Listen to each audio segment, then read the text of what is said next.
the woman that's in college. There's nothing wrong with the woman wanting to get her PhD. Why, if that's been a lifelong dream, if she wanted to be a doctor, if she wanted to be in an attorney, there is nothing wrong with that.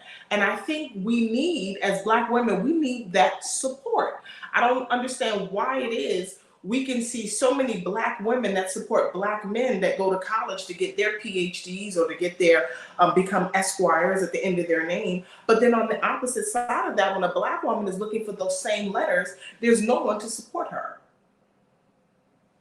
Right.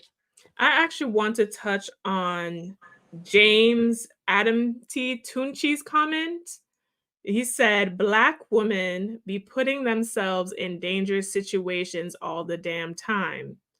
Black women in today's society have little to no regard for Black men, hence why protecting them is not worth our while.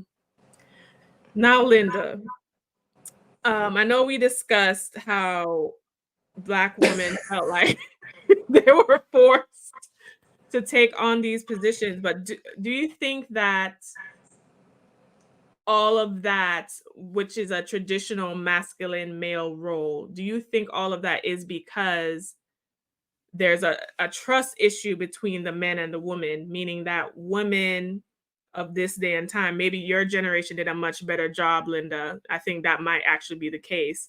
But do women not trust that the men won't do it if they're not taking on that energy and that charge? Because look at what James said. He was like, we don't feel like the need to protect them is worth our while anymore. So if the men aren't feeling that way, maybe the women feel like I have to protect myself then. Linda. Well, first of all, that is such an overgeneralization. That is just such an ignorant statement, because basically what he's saying is every single Black woman in the world is whack and isn't worth protecting because they're not getting with the program. So I would think that poor James is dating white women or Asian, probably Asians. He really needs to get, he's probably dating Asian women. And so he feels comfortable and secure saying that. As sad as that is to me, I do believe that we do as women have work to do. And the saddest part about that is a lot of us are driven by materialistic situations, the bag, who got the money, who doesn't have the money, and we're not being as realistic, I think, as we could be. Having said that, I still believe that if you desire to get your higher education and you want somebody who also has higher education, I think that is okay for you to have that desire, but just go in knowing that the average Black man is not a PhD. They may have their master's degree, and I'm just keeping it real. And are you okay with that? I do believe that then also becomes more in focus than anything else. But as far as what James has to say, James probably don't even have a job. He has an avatar up there. He's not even showing his real face, okay? So he's not even coming correct. All right, Erica, you have a message for James too, and then we'll reset. Thank you, Linda. Thank you, because that avatar, it was the avatar. Sir, Black women are not worthy. And again, I agree with Linda. Yes, you are. You have a preference, sir. And guess what? Since you have a preference, Black women prefer that you stay over there. Because it's mind-boggling to me that then you can date who you want to date, love who you want to love, marry who you want to marry. But see, when you have a preference,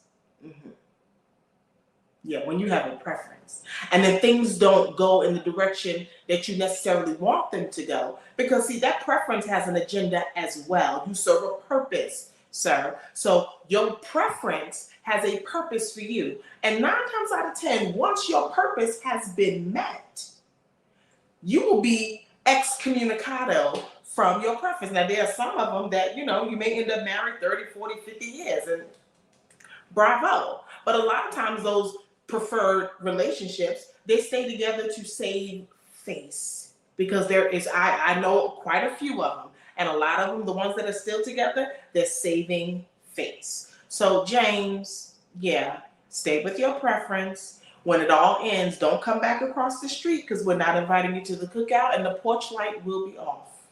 Oh my God. Listen, Miracle Tech might have a point, okay? James might be the ox. James might be a Wahite in disguise, honey.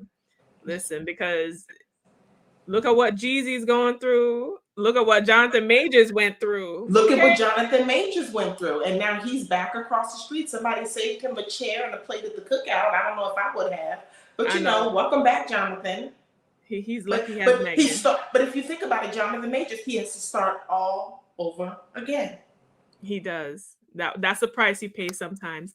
So if you are joining us, we are Fly Nubian Money. We are here Monday through Friday, 1 p.m. Eastern Standard Time. Today, you are joined with the lovely queens, myself, Athena Gardner, Linda Husser, the Bodacious Life Coach, and Erica Lewis, author of Faith in Transition.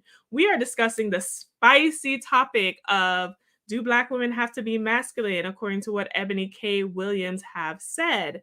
If you would like to listen to us, please subscribe, like, and comment in the channel, but also text the word Queens, that is QUEENS, to 87948 so you do not miss when we are live, honey, and when we have freebies to give. Also, if you are busy or like to listen to us on the go, you can listen to us now on Spotify.